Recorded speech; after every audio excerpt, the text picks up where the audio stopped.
Welcome to Sakshi TV cinema. రోజుకొక వివాదం cinema ఇండస్ట్రీలో మనకి తీవ్రంగా చర్చనీయాంశం అవుతున్న పరిస్థితులు చూస్తున్నాం. తాజాగా ఏంటంటే కొన్నాళ్లుగా రామ్ చరణ్ తన భక్తి మార్గంలో భాగంగా అయ్యప్ప మాల వేసుకున్నారు. అండ్ కడప దర్గాకి వెళ్ళి అక్కడ లోపలికి వెళ్ళి దండం పెట్టుకుని రావడం, బయట కొన్ని వ్యాఖ్యలు చేయడం వల్ల హిందూ ధర్మాన్ని కొంత అవమానించినట్టు, కొన్ని అనుచిత వ్యాఖ్యలు చేశారంటూ కొంతమంది మండిపడ్డారు, ఇది చర్చించుకున్నారు. ఇప్పుడు తాజాగా తెలంగాణ న్యాయవాదులు సైతం రామ్ చరణ్ హిందూ సమాజానికి క్షమాపణ చెప్పాలని చెప్పి కోరుతున్నారు. ఈ అంశంపై మాట్లాడబోతున్నాం. అయ్యప్ప మాల వేసుకున్న సమయంలో దర్గాకి వెళ్ళడం ధార్మికంగా తప్ప, చట్ట ప్రకారం తప్ప, ఏ విధంగా సామాజికంగా తప్ప, ఎందుకు తప్పంటున్నారు? ఈ అంశంపై మాట్లాడడానికి మనతో పాటు గౌరవనీయులు, ప్రముఖులు, సుప్రీంకోర్టు న్యాయవాదిగా సుపరిచితులు, మూవీ ఆర్టిస్ట్ అసోసియేషన్ లైఫ్ మెంబర్గా ఉండడమే కాకుండా సినీ పరిశ్రమలో చాలామంది ప్రముఖులకి న్యాయవాదిగా, వారి లాయర్గా, అటార్నీగా ఉంటున్న వరప్రసాద్ గారు ప్రస్తుతం జూమ్లో జాయిన్ అవుతున్నారు మనతో. వరప్రసాద్ గారు నమస్కారం సార్. నమస్కారం అమ్మా. అలాగే సాక్షి టీవీ స్టూడియోస్లో ఉన్నారు. 19 సార్లు అయ్యప్ప మాలధారణ చేయడమే కాకుండా దివ్య దృష్టితో, అలాగే అనేక స్పిరిచువల్ ప్రాక్టీసెస్, ఆధ్యాత్మిక సాధనలతో కొన్ని అంశాలను తెలుసుకున్న పివి రెడ్డి గారు కూడా ఆయుర్వేదిక్ వైద్యులు, వారు కూడా మనతో ఉన్నారు. నమస్కారం స్వామి. Yeah, first of all Varaprasad గారు తమరితో మొదలు పెడుతున్నామండి. ఈ రామ్ చరణ్ అయ్యప్ప మాల ధారణలో ఉన్నప్పుడు దర్గాకి వెళ్ళడం ధార్మికంగా తప్ప సార్? ఏ విధంగానైనా తప్ప? అదేమీ తప్పు కాదమ్మా. ఎందుకంటే అయ్యప్ప మాల ధారణ చేసిన ప్రతి వాళ్ళు కూడా శబరిమల వెళ్ళేటప్పుడు ఎరిమేలి దగ్గర ముందు వావర స్వామి అనేటువంటి ఆ దర్గా దగ్గర దర్శనం చేసుకొని ప్రదక్షిణాలు చేసుకొని అక్కడి నుంచి పెదపాదం నడిచేవాళ్ళు అక్కడ నుంచి పెదపాదం నడుస్తారు, చిన్నపాదం నడిచేవాళ్ళు డైరెక్ట్ శబరిమలకి వెళ్తారు పంబ నుంచి. సో వీళ్ళందరూ కూడా అనాదిగా వస్తున్నది అక్కడ వావర స్వామి దర్శనం చేసుకునే వెళతారు. వావర స్వామి అంటే ఒక ముస్లిం ఆయన, అక్కడ దర్గా ఉంటుంది, అక్కడే మొత్తం ప్రదక్షిణలు లక్షలాది మంది అక్కడ నుంచి వెళతారు. అయితే అయ్యప్ప మాల వేసినటువంటి ప్రతి వాళ్ళు తప్పనిసరిగా అక్కడ వావర స్వామి దర్శనం చేసుకునే వెళతారమ్మా. వితౌట్ దట్ ఎవరు వెళ్ళరు. పైగా ఇప్పుడు ఈయన దర్గాకి వెళ్ళారన్నారు. అయ్యప్ప స్వామి మాలలో ఉండి స్వామి దర్శనానికి వెళ్ళే వాళ్ళే అక్కడ దర్గాకి వెళుతున్నప్పుడు ఈయన ఇక్కడ కడప దర్గా విజిట్ చేయడంలో తప్పే ఉందమ్మా. ఏమి తప్పు లేదు, నాకు తెలిసి there is no wrong. Sir, ఆయన బయటకు వచ్చిన తర్వాత నాకు ఆశీస్సులు కావాలి, అల్లా ఆశీస్సులు ఉండాలని చెప్పినట్టుగా కొంతమంది సినీ జర్నలిస్టులు కూడా అంటున్నారు. బహుశా అలా అంటే కూడా ఉద్దేశం అంతా అంటే సనాతన ధర్మ పరిధిలో కూడా ఏ విధంగా అర్థం చేసుకోవచ్చు? అమ్మా, ఇక్కడ ఒక్క మాట అమ్మా, మన భారతదేశ సంస్కృతి ఏంటంటే భిన్నత్వంలో ఏకత్వం అనేటువంటిది ఒకటి ఉంది. తర్వాత ఇంకొకటి ఏంటంటే సర్వమత సామరస్యము, సర్వమానవ సౌభ్రాతృత్వము అనేది కూడా మన దగ్గరే ఉంది. అలాగే పరమత సహనం కూడా మన దగ్గరే ఉంది. మన భారతదేశ సంస్కృతి మన నరాల్లో మనకు అనాది నుంచి ఋషులు నేర్పింది కానీ, వేద పండితులు నేర్పింది కానీ, ఇవే మన వేదాల్లో చెప్పబడినవి కూడా ఇవే. సార్, పివి రెడ్డి గారు స్వామి, తమరు 19 సార్లు మాలధారణ చేస్తూ ఇలాగా దీక్ష చేపట్టారు. ఈసారి కూడా మీకేమనిపిస్తోంది జరుగుతున్న ఈ చిన్న చిన్న అనవసరమైన వివాదాలని అనిపించే ఈ అంశాలు? స్వామి శరణం. స్వామి శరణం. భారతదేశంలో ఉన్న ఈ అయ్యప్ప స్వామి మాల వేసుకున్న ప్రతి స్వామికి, ప్రపంచంలో ఉన్న మేధావులకు, దైవ మార్గంలో ఉన్న భక్తులకు అందరికీ పేరు పేరున నమస్కరించి చెప్తున్నా మేడం. ఇప్పుడు ఈ మధ్యన నేను టీవీలలో వార్తాపత్రికలలో చూడడం జరిగింది. సో ఈరోజు పెట్టిన డిబేట్ కూడా రామ్ చరణ్ గారు ఆంధ్రలో దర్గాకు పోవడం వలన అది ఒక తప్పుగా భావిస్తున్న ప్రజానీకానికి నేను కూడా ఒక దిక్సూచిగా, ఒక దైవ మార్గంలో నేను చెప్తున్నాను. ఇప్పుడు వాళ్ళు రామ్ చరణ్ అక్కడ టెంపుల్ పోయిన దానికి ప్రతీకార చర్యగా కొందరు చెప్పడం జరుగుతుంది. దానికి నేను ఖండిస్తున్నాను, ముక్త కంఠంతో ఖండిస్తున్నాను. ఆయన అక్కడ దర్గాకు పోవడంలో భగవంతుని అనుగ్రహంతో పోవడం జరిగింది సంపూర్ణంగా. ఆయన సంపూర్ణ భక్తిభావంతో పోవడం జరిగింది. ఆయన ఇప్పుడు ఒకటి ఏంటంటే ఏ కోణంలో చూసి మాట్లాడుతున్నారో కొందరు నాకు తెలియదు. ఇప్పుడు ఏదైనా ఒక సమస్య ఉన్నప్పుడు, ఒక వ్యక్తి ఉన్నప్పుడు మనం ఎన్నో కోణాల్లో మనం ఆలోచన చేస్తాం. సో ఇప్పుడు మనం దైవ మార్గంలో, భక్తి మార్గంలో ఒక అయ్యప్ప స్వామి మాల వేసుకున్న ఒక భక్తునిగా మనము మన అయ్యప్ప స్వామి జీవిత చరిత్రలోనే ఉంది మేడం. మనం శబరిమల యాత్రకు పోయినప్పుడు తప్పనిసరి ఎర్మేలిలో వావర్ స్వామి దర్శనం చేసుకున్న తర్వాతనే అయ్యప్ప స్వామి దర్శనం చేసుకోవాలని మనకు పుస్తకంలో రచించబడింది. తమరు కూడా వెళ్తారైతే స్వామి ఎవ్రీ ఇయర్ తప్పనిసరి వావర్ స్వామి దర్శనం చేసుకున్న తర్వాతనే ఎర్మేలికి పోయి తప్పనిసరి మళ్ళీ అక్కడ నుంచి మళ్ళీ మేము అయ్యప్ప స్వామి దర్శనానికి పోవడం జరుగుతుంది, పంబ నుంచి మా సన్నిధానానికి. అవును, ఇది మన పుస్తకంలో రాసి ఉంది, పురాతన చరిత్రలో రాసి ఉంది. అయ్యప్ప స్వామి జీవిత చరిత్రలను నిర్ణయించబడింది. అయ్యప్ప స్వామి మొట్టమొదటి ఈ భూలోకంలో మొట్టమొదటి అయ్యప్ప స్వామి మిత్రుడు వావర్ స్వామి. అటువంటి అంటే కథ ఏం చెప్తాడు స్వామి? కథ ఏం చెప్తుంది? ఫస్ట్ ఈ అయ్యప్ప స్వామి జీవిత చరిత్రలో అయ్యప్ప స్వామి చెప్పిన మనం పుస్తకంలో చూసుకుంటే మాత్రము ఈ కలియుగంలో తన దగ్గరకు వచ్చే భక్తులు ప్రతి స్వామి కూడా ఈ నల్ల దుస్తులు వేసుకొని తప్పనిసరి ఎర్మేలికి వచ్చి ఆ వావర్ స్వామి దర్శనం చేసుకున్న తర్వాతనే నాగరికి రావాలన్నది ఒక ఒప్పందం ఉంది. ఒక ఒప్పందం, అది ఆ ఒప్పందానికి సంబంధించిన కథ అడుగుతున్నాను స్వామి, తమరికి తెలుసుంటే గనక. అంటే ఎలా జరిగింది కాలక్రమంలో అని? కాలక్రమంలో ఇప్పుడు ఆ యుగంలో అయ్యప్ప స్వామి జన్మించిన యుగంలో అప్పటి పరిస్థితులను బట్టి ఇప్పుడు యాక్చువల్గా చెప్పాలంటే భగవంతుడు ఈ సూర్య భగవానుడు ఒకడే, ఈ అనంత విశ్వము all in one in all. ఇప్పుడు మతానికి ఒక దేవుడు లేడు, ప్రాంతానికి ఒక దేవుడు లేడు, దేశానికి ఒక దేవుడు లేడు. ఈ సర్వ మతాలకు అనుకూలంగా భగవంతుని సృష్టి మానవుని మనుగడ కొరకు మానవుని జీవన విధానాలు బ్యాలెన్స్ తప్పకుండా ఈ వివిధ మతానికి ఒక దేవుడు అవతరించిన తప్ప నువ్వు ఏ మతంలో ఉన్న దేవునికి మొక్కినా భగవంతుడు ఒకడే. అదే నువ్వు సర్వ మతాలకు నీకు నచ్చిన దేవుని ఏ దేవుని మొక్కినా లాస్ట్ గుళ్ళే పోవడం అవసరం లేదు, ఎదురుగా అవపడిన ఒక సామాన్య వ్యక్తిని గౌరవించినా కూడా భగవంతుని మనం దర్శనం చేసుకున్నట్టే. ఇప్పుడు మనం దైవ కోణంలో దైవ దృష్టితో భక్తిభావంతో ఒక అయ్యప్ప స్వామిగా నేను చెప్తున్నా. 100% రామచరణ్ గారు అక్కడ ఆంధ్రలో దైవ సన్నిధులకు పోవడము, అక్కడ దర్గాకు పోవడము నేను 100% సంపూర్ణంగా ఆయన స్వాగతిస్తున్నా. సంపూర్ణంగా నేను అలా తప్పుగా భావించడం లేదు మేడం. సార్, ఇప్పుడు ప్రస్తుతం జరుగుతున్న మరొక వివాదం వరప్రసాద్ గారు, సినిమా ఇండస్ట్రీలో అందరూ చర్చించుకుంటున్న విషయం ఏఆర్ రెహమాన్ గారి అంటే విడాకులు అనే ఒక అంశం కూడా తీవ్రంగా ఇప్పుడు చర్చనీయాంశం అవుతుంది, మనకు తెలుసు ఆ విషయం. అయితే రెహమాన్ గారు కూడా ఆయన మతం మారడం అన్నది ఇస్లాం ధర్మాన్ని స్వీకరించడం, అండ్ ఆ టైంలో ఆయన చెప్పబట్టే రామ్ చరణ్ గారు కడపకు వచ్చారనే ఒక చిన్న వ్యతిరేకత కూడా బయలుదేరి ఉండొచ్చు అని చెప్పి కొంతమంది విశ్లేషకులు, సినిమా జర్నలిస్టులు అనుకుంటున్నారు సార్. అమ్మా, ఇందులో సార్ మన ఈయన ఏఆర్ రెహమాన్ గారు కొన్ని సంవత్సరాల నుంచి కడప దర్గాకి వెళతారు, రెగ్యులర్ విజిటర్ అనేది ప్రతి ఒక్కరికి చాలా మందికి తెలిసిన విషయం అది. అవును.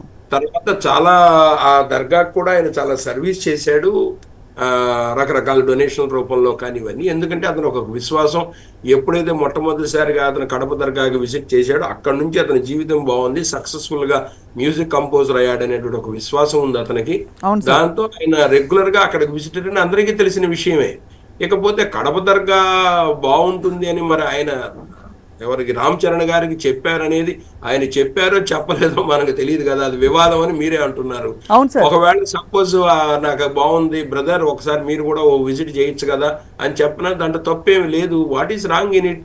వెళ్ళి చూసినప్పుడు నేను ఉన్నానమ్మా, నేను తిరుపతి వెళ్తే నా ఫ్రెండ్స్, నా క్లాస్మేట్స్ క్రిస్టియన్స్ కూడా తిరుపతి వస్తారు నాతో, ముస్లిమ్స్ కూడా తిరుపతి వస్తారు నాతో. ఇట్ డజంట్ మీన్ వాళ్ళు ఏదో మతం మార్చుకున్నట్టు కాదు కదా. Right sir. అంటే ఇప్పుడు ప్రస్తుతం మరి ఈ వివాదంలో చిక్కుకున్న హీరో రామ్ చరణ్ పై ఇది బైండింగ్గా ఉండదని అనుకోవాలా సార్? అంటే ఈయన క్షమాపణ మాల తీసేసిన అనంతరం క్షమాపణ చెప్పాలని చెప్పి వెంటనే అది లేదమ్మా. ఎందుకనంటే ఇప్పుడు మీరు అది చూసినట్లయితే ఇప్పుడు ఆ వ్యాఖ్యలు పెట్టమన్నారు కాబట్టి అది చూసిన తర్వాత దాని గురించి ఆలోచిద్దాము. అతను దైవ సంబంధంగా ఒక పిలిగ్రిమేజ్ భాగంగా తను మాల్లో ఉండి ఎలాగో కడప విజిట్ చేయడంలో దాంతో నథింగ్ రాంగ్ ఇన్ ఇట్, తప్పేం కాదు అది.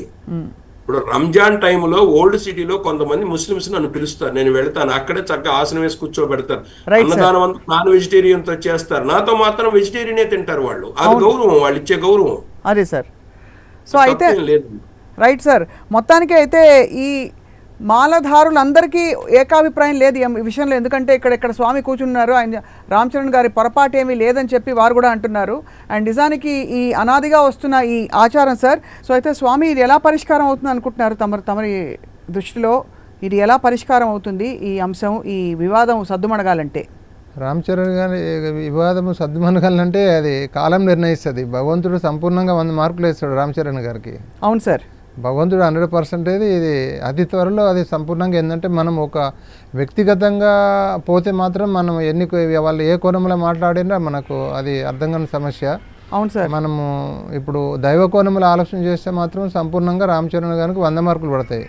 రెహమాన్కు ఇచ్చిన మాట నిలబెట్టుకున్నాను అని ఒక చోట, మరో చోట దర్గా ఇష్యూపై రామ్ చరణ్పై అనేక వివాదాలు వచ్చాయని చెప్పి చాలా రకాల పోస్టులు ఉన్నాయి సార్ వరప్రసాద్ గారు. కానీ మొత్తం మీద అంటే ఒకవేళ రామ్ చరణ్ గారు ఏమన్నా కూడా ఫ్రీడమ్ ఆఫ్ స్పీచ్ కింద కాన్స్టిట్యూషనల్ రైట్గా ఏ ధర్మాన్ని కానీ ఏదో ఒక మార్గాన్ని ఎంచుకునే హక్కు ప్రతి పౌరుడికి ఉంటుందని చెప్పొచ్చా సార్? ఉన్నదమ్మా, ఉన్నది. అట్ ది సేమ్ టైం తన అభిప్రాయం వెలిబుచ్చొచ్చు. అయితే ఆ వెలిబుచ్చే టైంలో హిందువులు యొక్క మానసికంగా బాధపడేటువంటి వ్యాఖ్యలు అతను చేశారా లేదనేది ఇంపార్టెంట్. హిందువులు బాధపడేట్టుగా అతను వ్యాఖ్యలు ఉంటే ఓకే, ఆయన క్షమాపణ చెప్పమని అడగచ్చు. అట్లాంటిది ఏం లేకుండా జనరల్గా తన అభిప్రాయం ప్రకారంగా తను అక్కడికి వెళ్ళి ప్రార్థన చేసిన అందులో తప్పేమీ లేదు సార్. ఇక్కడ ఒక టెక్నికల్ పాయింట్ అడుగుతాను సార్. మనోభావాలు దెబ్బతీసే అనే అంశాన్ని చట్టం ఎలా పరిగణిస్తుంది? ఇప్పుడు ఈ మాటలు అనకూడదు అని ఎక్కడా మనకి పుస్తకంలో లేదు. అట్లా కాదు కదా. ఇప్పుడు మీకు కూడా ఇప్పుడు అనేక సుప్రీంకోర్టు జడ్జిమెంట్స్ కూడా ఉన్నాయి. ఫ్రీడమ్ ఆఫ్ స్పీచ్ ఉంది కదా అని ఎట్లా పడితే అట్లాగా మాట్లాడొద్దని చెప్పడం జరిగింది. అవును. సో ఏది జస్టిఫైబుల్ గా ఉండాలి అనేది చాలా ఇంపార్టెంట్. ఒక వర్గాన్ని అవమానపరిచినట్లుగా అతని వాక్యం ఉండకూడదు అంతే. ఆయనే ఉంది. ఇప్పుడు అల్లా నన్ను ఆశీర్వదించాలంటే తప్పేం కాదు. ఎందుకంటే మనకు 3 దేవతలు ఉన్నారు. మనం అందరినీ గౌరవిస్తాం. మన హిందూ సంప్రదాయం, మన సెక్యులర్ కంట్రీ అని అంటున్నాం. మనం ఎవరు ఎన్నన్నా మనం అందరినీ గౌరవిస్తున్నాం, అందరితో పంచుకుంటూ పోతున్నాం. మనం ఎవరు మన దగ్గర మన గొళ్ళకు వచ్చినా రాకపోయినా మనం పట్టించుకోం. మనం ఇంకోళ్ళు పిలిస్తే మనం వెళ్తాం, వాళ్ళని ఆదరిస్తాం, వస్తాం ఫ్రెండ్లీగా. అంతే కదా సార్? అంతే. అంటే ఇక్కడ బహుశా చివరిగా సార్ వరప్రసాద్ గారు, అయ్యప్ప మాల ధారణ సమయంలో జరిగిన ఒక చర్య కాబట్టి ఎక్కువ మంది స్పందిస్తున్నారని అనుకోవాలా, మనం అన్వయించుకోవాలా? అంటే ఒకటమ్మా, ఇగ్నరెన్స్ అమ్మా. ఒక్కొక్కసారి ఇగ్నరెన్స్. మన భగవద్గీత ఏం చెప్పింది? ఇగ్నరెన్స్ నుంచి బయటికి రావాలి, ఎన్లైటన్మెంట్ జరగాలి. ఎన్లైటన్మెంట్ జరగాలి అని ఏంటంటే ఇటువంటి వాటన్నిటిలో సమదృష్టితో కలిగి ఉండాలి. ఇప్పుడు ఆయన మాల్లో ఉండి వెళ్ళాడు, నథింగ్ రాంగ్ ఇన్ ఇట్. ఇప్పుడు ఆ లెక్కన వావర్ స్వామి దగ్గరికి ఎవరు పోకూడదు హిందువులు అనేవాళ్ళు. కొన్ని లక్షలాది మంది పోతున్నారు అని ఆటం లేదట. ఇప్పుడు చెప్తున్నాను, నేను కూడా 21 times శబరిమల వెళ్ళి ఉన్నాను. ఇంతకు ముందు మనకి ఏవి సుబ్బారావు గారని ఐపీఎస్ ఆయన పోలీస్ అకాడమీకి డైరెక్టర్ గా ఉన్నారు. ఆయన ఉన్నప్పుడు ఆయనతో పాటు వెళ్ళాను. తర్వాత ఒక్కొక్కసారి ఆయన కాకుండా నేను విడిగా వెళ్ళినప్పుడు అప్పుడు జిఏ రహీం అని డిఐజీ అడ్మినిస్ట్రేషన్ ఉండేవాళ్ళు మనకు ఉభయ రాష్ట్రాల్లో. ఆయనకి చెప్తే ఆయన అంతకుముందు జాయింట్ డైరెక్టర్గా ఉన్నాడు పోలీస్ అకాడమీలో సుబ్బారావు గారితో పాటు. ఆయన నాకు అక్కడికి లెటర్ రాసి పంపించేవాడు శబరిమలకి. వాళ్ళకి అకామిడేషన్ దర్శనం అని చూసేవాళ్ళు ఎస్పీలు. మరి ఆయన ముస్లిం, నేను కోఆపరేట్ చేసి లెటర్ పంపించలే అక్కడికి, వరప్రసాద్ గారు వస్తున్నారు రిసీవ్ చేసుకోండి అని. సో కాబట్టి సమదృష్టితో ఉండాలి, సమభావంతో ఉండాలి. మనం అందరినీ కూడా గౌరవించే నేచర్ మన బై బర్త్ మన హిందూ సాంప్రదాయంలో ఉన్నది. పరమత సహనం అనేది మెయిన్ ఇంపార్టెంట్. కాబట్టి మనం ఇంతమందిని మనతో పాటు సంచరించగలిగేట్టుగా చూసుకుంటున్నాం భారతదేశంలో. చాలా మంచి సందేశం ఇచ్చారు వరప్రసాద్ గారు. చట్టబద్ధమైన విషయాలు చెప్పారు, అలాగే చట్టపరమైన విషయంతో పాటు మంచి ఒక సామాజిక సందేశం పరమత సహనాన్ని గురించి ఇచ్చినందుకు మీకు ధన్యవాదాలు వరప్రసాద్ గారు. నమస్కారం సార్. నమస్కారం. అండ్ అలాగే స్వామి, అయ్యప్ప మాల ధారణ నేర్పే మౌలిక విలువలేంటి స్వామి? మేడం, ఇప్పుడు అయ్యప్ప మాల వేసుకుంటే ప్రతి వ్యక్తికి తెలుస్తుంది. మనం ఒకరికి చెప్తే మన మనోభావాలు యాక్చువల్గా కొన్ని మీకు చెప్తాను. అయ్యప్ప మాల వేసుకోవడంలో, అయ్యప్ప మాల వేసుకుంటే ప్రతిఫలాలు ఏంటి, భక్తి మార్గంలో పోతే జరిగే పరిణామాలు ఏంటి అన్నది. ఇప్పుడు ఈ దైవ మార్గం అనేది ఎట్టిదంటే మేడం, నిత్యం మనము ఒక వాస్తు సిద్ధాంతాన్ని ఆధారం చేసుకొని ఇంటిలో ఈశాన్యంలో మనం ఒక దేవుని పెట్టుకుంటున్నాం. అదేవిధంగా ఈ ప్రపంచంలో ఈ భూగోళంలోనే యాక్చువల్గా చెప్పాలంటే ఈ విశ్వంలో మన భారతదేశం ఈశాన్యంలో ఉంది. మన ఖగోళం, మన ఇంటిలో ఈశాన్యంలో దేవుడైతే ఎట్లా ఉన్నాడో మన ఈ ఖగోళం మన భారతదేశం ఈశాన్యంలో మనకు ఈ భగవంతుని జన్మస్థానం మన భారతదేశం. భగవంతునికి జన్మస్థానం మన భారతదేశం. భవిష్యత్తులో ప్రపంచానికి ఒక దిక్సూచిగా మన భారతదేశం రాబోతుంది భవిష్యత్తులో. అదే ప్లస్ ఇంకా ఇప్పుడు దానికి దేన్ని ఆధారపడి ఉందంటే ఇప్పుడు భగవంతుని అనుగ్రహంతో ఇప్పుడు ఎగ్జాంపుల్గా ఒక తండ్రికి 10 మంది పిల్లలు ఉంటారు. 10 మంది తల్లిదండ్రులు చెప్పినట్టుగా దిక్సూచిగా నడవరు వాళ్ళు. అందులో కొందరు దైవానుగ్రహం పొందిన వాళ్ళు సంపూర్ణంగా ఆ తల్లి అనుగ్రహంతో సంపూర్ణంగా తప్పకుండా దిక్సూచిగా తల్లిదండ్రి వేలెత్తి చూపిన ప్రకారంగా బ్యాలెన్స్ తప్పకుండా నడిచే వాళ్ళు కొందరు ఉంటారు. అందులో ఒకరు మన మన మన భారతదేశంలో జన్మించిన ప్రతి పౌరుడు, ప్రతి హిందువు అని నేను భావిస్తున్నా. అందులో అయ్యప్ప స్వామి మాల వేసుకుంటే ఆ పాజిటివ్ ఎనర్జీ అనేది నెగటివ్ని వికర్షించుకుంటూ పాజిటివ్ను ఆకర్షించుకుంటూ పోవడమే భక్తి మార్గం. అవును. అయ్యప్ప స్వామి మాల వేసుకుంటే మనకు జరిగే పరిణామాలు ఏంటంటే మనలో ఉన్న నెగటివ్ కూడా పాజిటివ్గా మార్చే శక్తి వస్తుంది.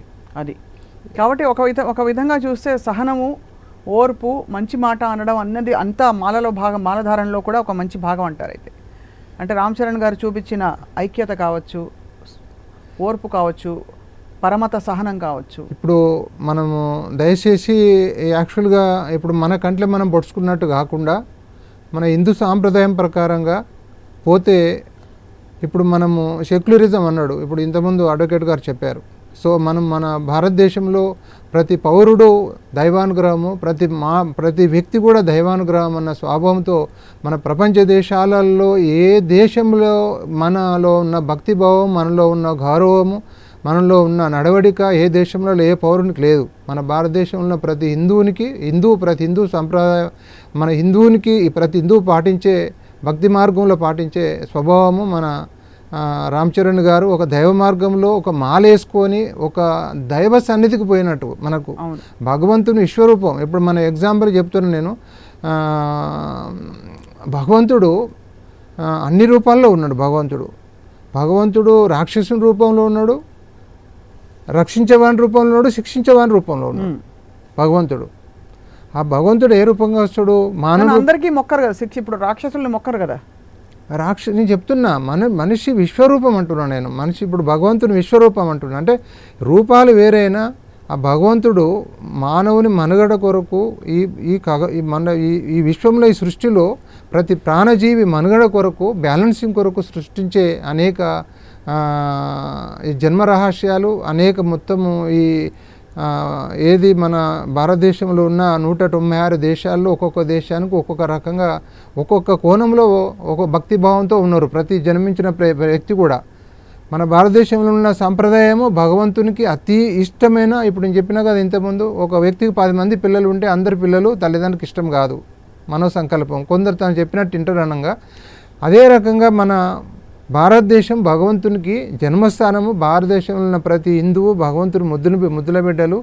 మన సాంప్రదాయము భగవంతునికి సంపూర్ణంగా భక్తిభావంతో మనం చేస్తాం కాబట్టి ప్రపంచంలో ఎక్కడ లేని భక్తిభావం మన భారతదేశంలో ఉంది. రేపు భవిష్యత్తులో 196 దేశాలకు మన భారతదేశం దిక్సూచిగా మారబోతుంది. ప్లస్ ఇక్కడ మన సాంప్రదాయము భగవంతునికి సంపూర్ణంగా 100 మార్కులు వేస్తున్నాడు. రైట్. అంటే మీరు అన్నది ఇప్పుడు ఈ కోణం నుంచి మాట్లాడితే కూడా భారతదేశంలో ఇదే అంటే ఏదైతే అందరినీ సహించే ఈ తత్వం ఉందో భారతీయత, అన్ని మార్గాలని యాక్సెప్ట్ చేసే పద్ధతి, అది భారతీయత అంటారు. అలా రామ్ చరణ్ గారు ఏవి తప్పు చేయలేదంటారు. రామ్ చరణ్ గారిని కొందరు ఎట్లా చూస్తున్నారంటే, నేను మన హిందువులను తప్పు పట్టట్లేదు. ఇప్పుడు నేను ఎగ్జాంపుల్గా చెప్తున్నా, రామ్ చరణ్ గారిని ఒక పొలిటికల్ వ్యూలో చూసేది ఉంటే తప్పుగా భావిస్తున్నారు అనిపిస్తుంది.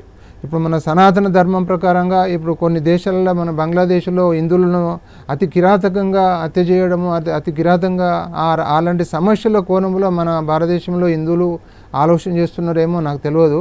ఆ కోణంలో చూస్తే మన మతాల పరంగా పోతే అది తప్పుగా భావించవచ్చు వాళ్ళు. అది నేను ఆ రకంగా నేను వాళ్ళని తప్పుగా భావించట్లేదు. ఇప్పుడు మనం మాలేసుకున్నప్పుడు జన్మించిన ప్రతి ప్రాణిజీవి దైవానుగ్రహమే. అవును. ఈ అనంత విశ్వంలో సృష్టించిన ప్రతి మానవుడు కూడా దైవానుగ్రహమే. ప్లస్ ఇంకొకటి ఏంటంటే, ఈ మతాలు అనేది ఇప్పుడు ఎగ్జాంపుల్గా చెప్తున్నాం, మన హిందూ మతంలో ఏదన్నా ఒక పవిత్రమైన ఫెస్టివల్ అప్పుడు మన హిందువులు ఎగ్జాంపుల్గా మన తిరుపతి కానీ దగ్గరలో ఉన్న టెంపుల్ అక్కడ పోతే అన్ని సర్వ రోగాలు పోతాయని మనం సృష్టిస్తే అక్కడ ఒక మంచి శుభ సమయం ఆ రోజే 2 గంటలే దర్శనం చేసుకోవాలని మనం ఒక సాంప్రదాయం ఒక టైం ఫిక్స్ చేస్తే గవర్నమెంటు, మన హిందువులు పోయి అక్కడ కొట్టుకొసి వస్తారు. ఆడ ప్లేస్ సరిపోదు. భగవంతుడు ఇన్ని మతాలు సృష్టించడము, ఇన్ని దేవతలు ఇన్ని అవతారాలు సృష్టించడము, భగవంతుని సృష్టి మానవుడు ఎన్ని జన్మలు ఎత్తినా కూడా అర్థం కాదు మానవునికి. సో అయితే మొత్తానికి సర్వ మతాల సృష్టి దైవానుగ్రహమే. సర్వ మతాల్లో ఉన్న భగవంతుడు అందరూ ఒకడే. ఈ అనంత విశ్వానికి all in one, one in all, ఒకడే ఒక దేవుడు, అన్ని రూపాల్లో ఉన్నాడు, అన్ని రూపాల్లో ఉన్న దేవుడు ఒకడే. ఇప్పుడు కాబట్టి రామచరణ్ గారిని ఇప్పుడు మన ఆంధ్ర తెలంగాణలో అనేక మంది వ్యతిరేకించడంలో వాళ్ళు ఆలోచించే కోణం బట్టి తప్పు పడుతున్నారు తప్ప ఇది సంపూర్ణంగా దైవ మార్గంలో భగవంతుని కోణంలో ఒక భక్తి మార్గంలో రామచరణ్ గారిని మనం ఆలోచన చేస్తే మాత్రం రామచరణ్ గారు అక్కడికి దర్గాకు పోవడంలో సంపూర్ణంగా 100 మార్కులు పడతాయి. రైట్ స్వామి, చాలా మీరు విపులంగా చెప్పారు స్పష్టంగా. అలాగే సుప్రీంకోర్టు న్యాయవాది అయిన వరప్రసాద్ గారు కూడా చాలా స్పష్టంగా చెప్పారు. మీకు ధన్యవాదాలు స్వామి. సంశరణం.